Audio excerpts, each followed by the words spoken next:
सादर प्रणाम और मेरी समस्त सहपाठी को धन्यवाद। आज का मेरा नाम सुरेश रावत है और मेरा विभाग राजनीति शास्त्र स्नातक राजनीति।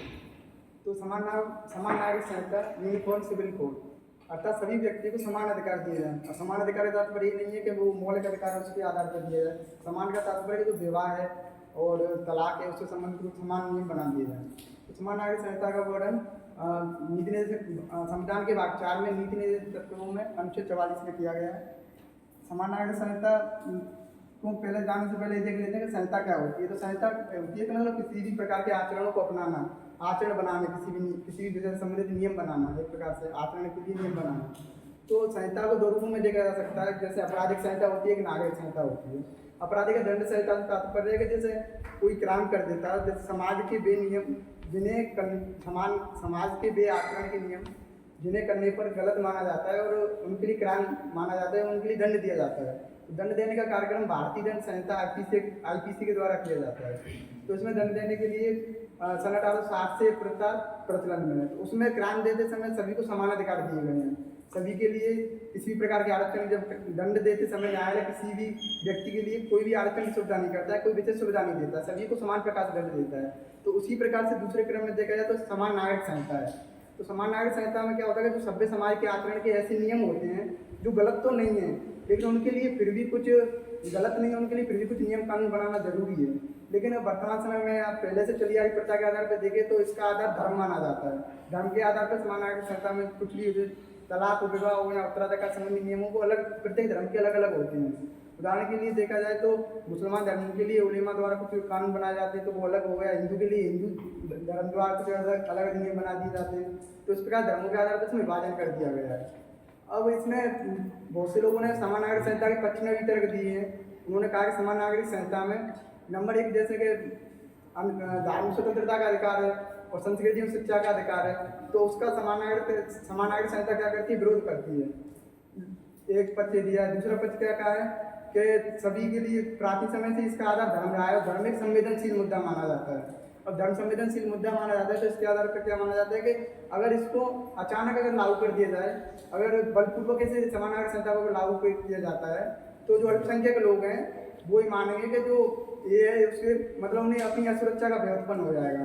तो इसलिए वहाँ पे आतंकवाद की भी उत्पत्ति हो सकती है और उसको प्रभाव देखने को मिल सकता है। और तीसरा देखा जाए तो जो समान नागरिक संहिता है इसका मुद्दा चुनाव के आचरण के रूप में भी देखा जा सकता है कि प्रत्येक पार्टी अपने लिए इस मुद्दे को उठाती है। जैसे बीजेपी ने उठाया कि हम समान नागरिक संहिता लाएंगे, उन्होंने पहले ये भी बताया था कि 370 की जो धारा है उसको हटा दिया और उन्होंने जो 3 तलाक का कानून था वो भी हटा दिया। अब जो वर्तमान में मुद्दा है समान नागरिक संहिता का, तो उसको हटाने की भी चर्चा चल रही है। तो इसके विपक्ष में तर्क देने के बावजूद भी बहुत से लोगों ने इसके पक्ष में तर्क भी दिए हैं। अब इसके समान नागरिक संहिता के पक्ष के तर्क के रूप में देखा जाए तो जैसे कि हम मानते हैं 3 शादी है, विवाह है या तलाक संबंधी नियम है, तो वो धर्म से धार्मिक स्वतंत्रता का जो अधिकार है उससे पृथक है, उसके अंतर्गत नहीं आती एक प्रकार से देखा जाए तो। और दूसरा जो जैसे बहुविवाह का प्रचलन है, मुसलमानों बहुविवाह का प्रचलन को देखा जाए तो वो भी एक प्रकार संस्कृति शिक्षा के अधिकार के अंतर्गत नहीं माना सकता, क्योंकि वो एक प्रकार की कुरीति है संस्कृति के क्षेत्र में देखा जाए तो। इसलिए इसको समान नागरिक संहिता को लाने का प्रयत्न किया जाता है। और समान नागरिक संहिता अगर लागू भी हो जाती है तो इससे बहुत देखा जाए तो जो स्त्रियां हैं उनको एक प्रकार से अधिकार प्राप्त हो जाएगा। स्त्रियों को जो पूर्ण रूप से अधिकार स्वतंत्र नहीं है, प्रत्येक अलग अलग धर्म के आधार पर भेदभाव किया जाता है उनके आधार पर कि किसी धर्म में कुछ प्रथाएं हैं, किसी धर्म में कुछ प्रथाएं, तो वो समान हो जाएंगे। विवाह से संबंधित, तलाक से संबंधित सभी कानून। तो इन निष्कर्षों के बाद हम निष्कर्ष के रूप में यही कह सकते हैं कि समान नागरिक संहिता आनी तो चाहिए, लेकिन ये कुछ सुझावों के साथ आनी चाहिए। तो सुझावों के रूप में हम देख सकते हैं समान नागरिक संहिता को लाने के लिए पहले तो सबसे इसको जागरूकता, प्रत्येक व्यक्ति के अंतर्गत जागरूक होना चाहिए। इसको जागरूकता के रूप में देखा जाता है, सबके अंतर्गत इसे विस्तृत रूप से जागरूकता इसके ऊपर दिखाना चाहिए। दूसरा इसे शिक्षा के रूप में रख दिया जाए। शिक्षा के रूप में रखने से तात्पर्य है कि सभी लोग पढ़ेंगे, जानेंगे इसके बारे में, तो इस पर विवाद उत्पन्न नहीं होगा।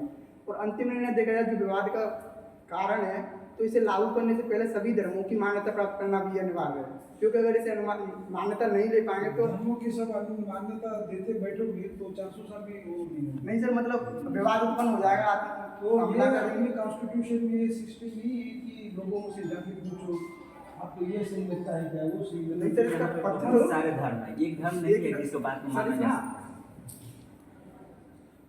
आता नका जाऊ आता, कारण विश्व कॉलेज वो बना के बैठे हैं, रीति रिवाज प्रथाएं कुछ शादी विवाह से संबंधित, और जो हिंदू है मुस्लिम है सब ये अलग अलग है। तो सर अगर इसमें जागरूकता नहीं आई एक प्रकार से तो सभी अपनाने में तो बहुत समस्या आएगी सभी के लिए। एक साथ तो इसको सभी लोग अपना नहीं सकते, धीरे धीरे अपनाने के कारण धीरे धीरे